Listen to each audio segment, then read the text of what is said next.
ಓಂ ಲಕ್ಷ್ಮೀನಾರಾಯಣಾಯ ನಮಃ.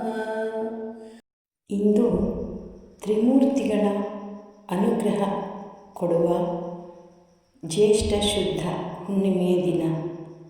ವಟ ಹುಣ್ಣಿಮೆ ಅಥವಾ ಕಾರ ಹುಣ್ಣಿಮೆ ಅಂತ ಹೇಳ್ತಾರೆ.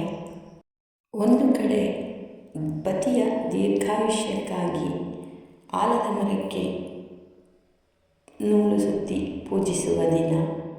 ಇನ್ನೊಂದು ಕಡೆ ಬಸವಣ್ಣನನ್ನು ಶೃಂಗರಿಸಿ ಪೂಜಿಸಿ ಕಾರ ಹುಣ್ಣಿಮೆ ಅಂತ ಹೇಳುವ ದಿನ. ಈ ಹಬ್ಬವನ್ನು ಸಂಭ್ರಮದಿಂದ ಆಚರಿಸಲಾಗುತ್ತದೆ. ಈ ವಿಶೇಷ ಹುಣ್ಣಿಮೆಯ ದಿನದಂದು ಪೂಜೆಯ ನಂತರ ಲಕ್ಷ್ಮೀನಾರಾಯಣಾಷ್ಟಕಂ ಕೇಳಿದರೂ ಸಾಕು, ಎಂತಹ ಕಷ್ಟವಿದ್ದರೂ ಅದು ಪರಿಹಾರವಾಗುತ್ತದೆ. ಶ್ರೀ ಲಕ್ಷ್ಮೀನಾರಾಯಣಾಷ್ಟಕಂ. ಆರ್ತಾನಾಂ ದುಃಖಶಮನೆ ದೀಕ್ಷಿತಂ ಪ್ರಭುಮವ್ಯಯಂ ಅಶೇಷ ಜಗದಾಧಾರಂ ಲಕ್ಷ್ಮೀನಾರಾಯಣಂ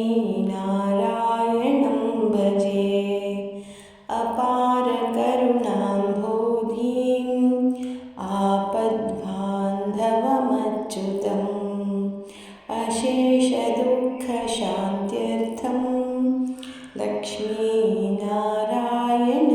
ಭಜೆ ಭಕ್ತಾನಾಂ ವತ್ಸಲಂ ಭಕ್ತಿಗಮ್ಯಂ ಸರ್ವಗುಣಾಕರಂ ಅಶೇಷ ದುಃಖ ಶಾಂತ್ಯರ್ಥಂ ಲಕ್ಷ್ಮೀನಾರಾಯಣಂ ಭಜೆ ಸುಹೃದಂ ಸರ್ವಭೂತಾನಾಂ ಸರ್ವಲಕ್ಷಣ ಸಂಯುತಂ ಅಶೇಷ ದುಃಖ ಶಾಂತ್ಯರ್ಥಂ ಲಕ್ಷ್ಮೀನಾರಾಯಣಂ ಭಜೆ ಚಿದಚಿತ್ ಸರ್ವಜಂತೂನಾಂ ಆಧಾರಂ ವರದಂ ಪರಂ ಅಶೇಷ ದುಃಖ ಶಾಂತ್ಯರ್ಥಂ ಲಕ್ಷ್ಮೀನಾರಾಯಣಂ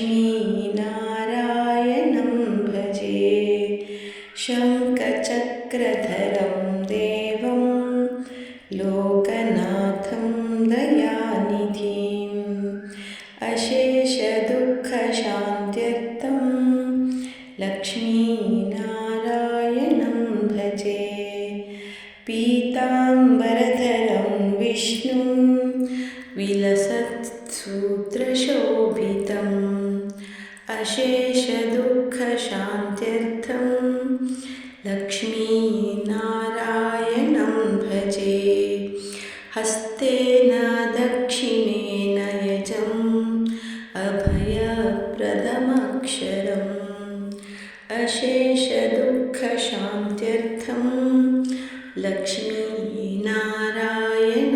ಭಜೆ ಯಃ ಪಠೇತ್ ಪ್ರಾತರುತ್ಥಾಯ ಲಕ್ಷ್ಮೀನಾರಾಯಣಾಷ್ಟಕಂ ವಿಮುಕ್ತ ಸರ್ವಪಾಪೇಭ್ಯಃ ವಿಷ್ಣುಲೋಕಂ ಸ ಗಚ್ಚತಿ ಇತಿ ಶ್ರೀ ಲಕ್ಷ್ಮೀನಾರಾಯಣಾಷ್ಟಕಂ ಸಂಪೂರ್ಣಂ.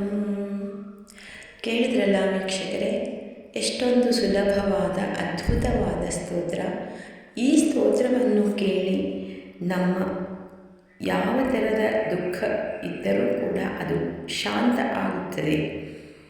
ಈ ಲಕ್ಷ್ಮೀನಾರಾಯಣ ಅಷ್ಟಕಂ ಕೇಳಿ ಲಕ್ಷ್ಮೀನಾರಾಯಣರ ಕೃಪೆಗೆ ಪಾತ್ರರಾಗೋಣ. ಧನ್ಯವಾದಗಳು.